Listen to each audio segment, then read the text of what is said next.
좋은 디자이너가 된다라는 보장이 없으니까 그것만 해도 한두 시간 걸려. 근데 현실적으로 몇 분 보냐.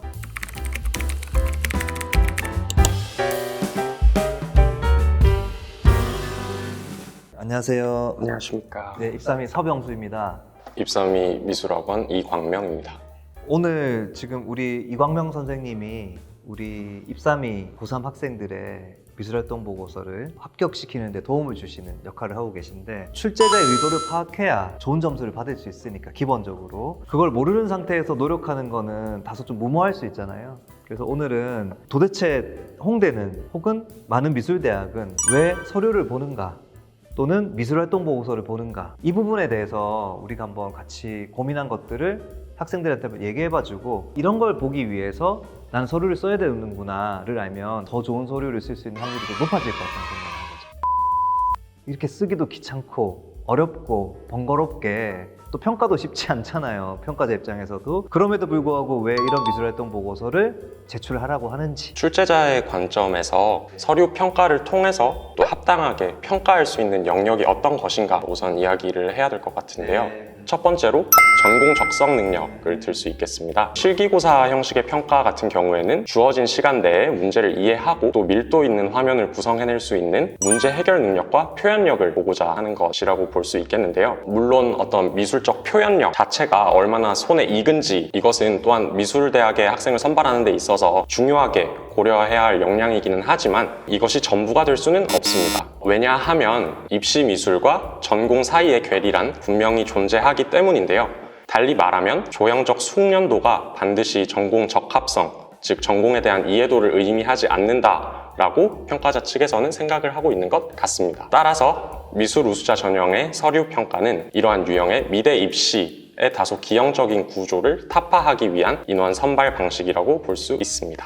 전공 적성 능력이 무엇인지에 대한 고민이 좀 필요한 것 같아요. 쉽게 말하면 나는 그림이 좋아, 나 디자인과 갈래, 입시학원에서 그림 열심히 배우면 미대 갈 수 있어, 미대 가면 네 꿈을 키울 수 있을 거야, 이제 이 로드맵이잖아요. 근데 그림을 열심히 배우고 잘 그리는 것과 전공에 대해서 제대로 이해한다는 것은 좀 나눠볼 필요가 있죠. 실제로 선생님도 학생들 서류 쓸 때 너 시디과 왜 가고 싶어? 이런 질문 했을 때 학생들이 과연 이 전공에 대해서 얼마나 많이 이해하고 있고 고민했는지를 우리가 돌이켜본다면 그렇게 갖춰져 있지는 않잖아요. 결국에는 전공 적합성이라 함은 네네. 전공에 대한 이해도, 내가 이것을 왜 해야 하는지에 대한 본인의 답으로부터 이야기가 시작이 되어야 하는데요. 대학 입장에서 보면 그린 것만으로는 이게 채워지지 않을 테니까 서류를 통해서라도 이 학생들이 이런 부분들을 채워서 우리에게 증명을 하는 것이 좋겠다, 이런 취지로 봐야 되지 않을까.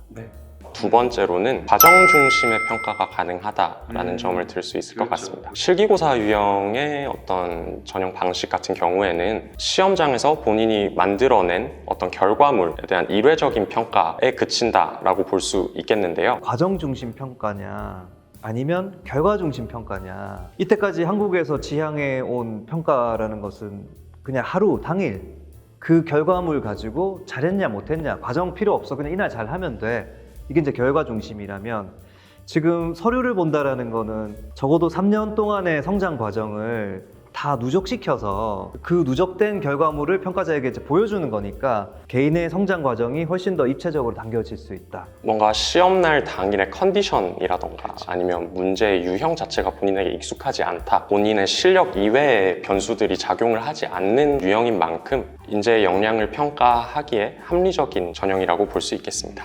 대학 입장에서도 합리적이기도 하고 학생 입장에서도 본인의 어떤 경험이나 기록들이 증발하지는 않잖아요. 그것들을 고스란히 기록으로 남겨서 대학에 보여줄 수 있으니까 노력과 정성을 인정받을 수 있는 전형이라고 볼 수도 있겠네요. 세 번째로는 다면 평가가 가능하다라는 점을 들 수 있겠는데요. 실기고사 유형 같은 경우에는 실기력만 볼 수 있겠지만 학생부와 미술활동 보고서를 통해서 인재를 보다 다각적으로 보고 또 파악하고 평가할 수 있는 데이터가 훨씬 더 많이 주어진다고 볼 수 있겠습니다. 실기라는 건 딱 실기에 국한돼서만 볼 수 있어. 근데 우리가 이 실기력만 갖추어서 좋은 디자이너가 된다라는 보장이 없으니까, 너 인성은 어떤지, 또 네가 얼마나 성실한지, 전공 적성에 대해서 네가 얼마나 이해하고 있는지, 아니면 네가 얼마나 지속적으로 해왔는지 이제 이런 부분들을 생각보다 선생님도 이제 서류를 쓰시다 보면 볼 수 있는 데이터가 상당히 많잖아요. 이제 이런 부분들은 대학의 입장에서는 기회죠. 취지는 공감해요. 선생님도 그러시잖아요. 이게 한번 서류를 써보면 애들이 정말로 배울 수 있는 부분도 많고 이때까지 해보지 못한 질문들을 해봤기 때문에 또 미술을 보는 시야 이런 것들도 더 넓어질 수 있다는 거는 충분히 우리가 교육하면서 느꼈으니까. 근데 이것이 좋은 점만 있는 건 아니더라고요. 그죠? 미술활동 보고서라는 이 평가 틀이 가지고 있는 근본적인 한계가 또 분명히 있는 것 같아요. 첫 번째는 평가자의 수준이 상당히 중요하거든요. 어떤 서류를 읽었을 때 그 서류를 해석하는 수준이 사람마다 분명히 다르겠죠. 근데 우리가 입학사정관들이 누군지 모르잖아요. 교수는 아니잖아요. 평가자들의 어떤 눈높이나 수준에 대해서 우리가 확인할 길이 없죠. 믿고 할 수밖에 없는 거죠. 그리고 다수의 인원들이 개입이 되는 있으니까. 만큼 일률적인 평가 기준이 부재함에 따라 개인적 편차가 생길 수 있고 좋은 취지에도 불구하고 좀 한계점이 될 수 있다는 첫 번째 부분이겠죠. 그러면 이제 두 번째는 평가 시간에 대한 것도 진짜 100번 양보해서 평가하는 사람들의 수준도 또 이제 확보돼 있고 그 사람들의 편차도 거의 없이 일관되게 높은 수준의 평가 능력을 가지고 있다라고 한다 쳐도 평가 시간이라는 거, 이 물리적 시간을 이렇게 짧게 주는데 잘 하기가 쉽지는 않잖아요. 저는 이거 되게 사실 서류 오래 봤거든요. 저 같은 사람도 진짜 제대로 평가하려면 학생부 보는데 시간 많이 걸려요. 그냥 줄치고 형광펜 치고 찍찍찍 이렇게 보는 게 아니라 그 점들을 연결해가지고 얘는 이 활동의 이면에 이런 잠재적 성장 가능성을 가지고 있구나. 여기까지 보는 게 목표잖아요. 그 시간 오래 걸리죠. 다 찾아내야 되니까. 그것만 해도 한두 시간 걸려. 근데 학생부만 보는 것도 아니고 학생부 기반으로 얼마나 미할보에 제대로 개연성 있게 담겨 있는가를 또 봐야 되잖아요. 미할보 자체도 봐야 되잖아요. 이거 진짜 제대로 뽑으려면 몇 시간 걸리거든요.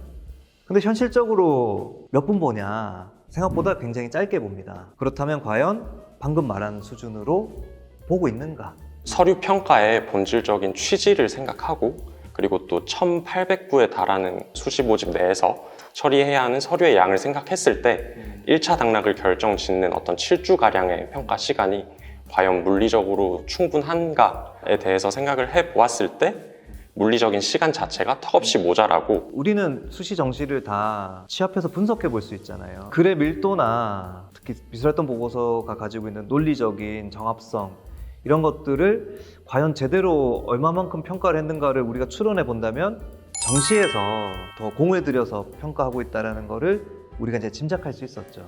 그거는 결국에는 핵심 요인이 평가자의 역량보다는 시간의 문제였지 않았을까? 이제 이렇게 볼 수 있는 거죠. 결국 이 형식이 내용을 결정할 수 있는 건데 서류의 양식이 과연 학생들의 3년의 성장 과정을 충분히 담아낼 수 있는 정도의 양식인지에 대한 근본적인 질문이 좀 필요한 것 같아요. 왜냐하면 제 개인적으로 이런 글을 쓸 때 개인의 생각을 깊이 있게 전개하기 위해서는 아무리 못해도 1000자 정도는 필요하다고 보거든요. 그래야 진짜 내 생각을 담아낼 수 있지. 그래 그 생각을 가지고 정성평가를 할 수 있겠죠. 제일 긴 항목이 600자잖아요.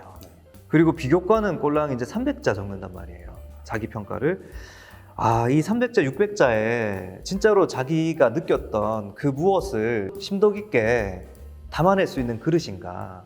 물론 다양한 활동들을 교과, 비교과 10개까지 다양성을 목표로 쓸 수 있게 한 것은 장점이 될 수 있지만 하나의 더 깊이 있는 활동을 쓰는 것에 대해서는 좀 제한을 두고 있지는 않나? 이런 생각이 좀 저는 드는 거죠. 결국 대다수의 미술 활동들이 이미지를 제작한 활동들 위주로 진행이 될 텐데요. 그럼에도 불구하고 서류 자체에는 이미지가 누락이 되어 있습니다. 따라서 작품을 제작하고 또 디자인하는 과정에 대한 보다 면밀한 기술이 이미지가 누락되어 있다라는 서류의 특성을 충분히 보완해 줄 수 있어야 한다라고 생각을 했을 때에는 분명히 충분하지 않다라고 저도 생각을 하고 있습니다. 좋은 취지에도 불구하고 이런 서류 평가에 있어서 가장 두드러지는 문제는 어떤 평가의 기준이 무엇인지 그리고 또 그 서류 평가의 과정이 합당한지가 다소 모호할 수밖에 없다라는 점을 들 수 있겠는데 그럼에도 그것이 실기 시험의 방식이든 아니면 서류 평가의 방식이든 모든 평가에는 한계가 있을 수밖에 없고, 그렇기 때문에 어떤 평가 방식의 근본적이고 또 필연적인 한계에 대한 의구심이 단순한 회의감으로 이어지면 곤란하고, 그럼에도 불구하고 이러한 방식에 대한 구조적인 이해를 바탕으로 자신이 경쟁력을 갖출 수 있는 방법에 대해서 끊임없이 고민을 하고 주어진 형식 내에서 본인을 가장 잘 드러낼 수 있어야 할 것이라고 저는 생각합니다. 오늘은 대학 입장에서 이제 학생들에게 무엇을 보려 하는지를 이제 큰 틀에서 한번 얘기를 해본 거고, 이제 학생들을 구체적으로 뭐 어떻게 쓰라는 거야, 이제 이런 질문들이 있을 테니까 이제 그런 질문에 답할 수 있는 컨텐츠들을 한번 만들어 보는 것으로 그렇게 하겠습니다. 네, 감사합니다.